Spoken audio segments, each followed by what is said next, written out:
What's going on, guys? I've got a 2009 Kia Sedona, and I'm going to use it to point out to you the location of some important fuses and relays for the operation of the starter, as well as the fuel pump. So these are things for you to check if your car's not starting. So, assuming your battery's good, you'll want to check that first. As far as the starter relay, that's going to be this one right here. And unfortunately, there's no other relay like it. So you can't really swap it to troubleshoot, but you can try tapping on it. You can wiggle it a little bit there. But that's your starter relay. Your fuel pump relay is going to be this, let's see. It's going to be this relay right there. And there's a fuse for the fuel pump as well. It is a 15 amp fuse located right there.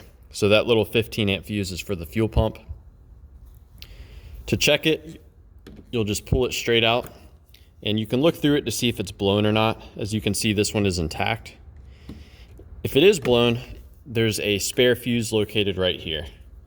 So you can pop that in there just to get you going. Now, there are a few other important fuses for the system to work as well. There's a J-case fuse right here. This helps to provide power, I believe, to the starter once your starter relay engages. There's also a small 25 amp fuse right there, and that is for powering the ignition switch. There are more fuses inside the vehicle.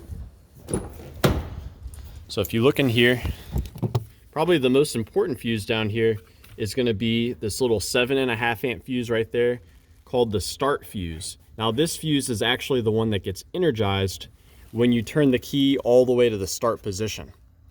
So if you don't see voltage here when the key is turned all the way to the start position, then you may have a bad ignition switch. So important thing for you to check there. There's also some other 7.5 amp fuses for the ignition. There's one right there. There's one next to it there. Those are both for the ignition. And let's see. This one right there. That one is for the ignition as well. So yeah, I've given you a few things to check. I hope it was helpful for you.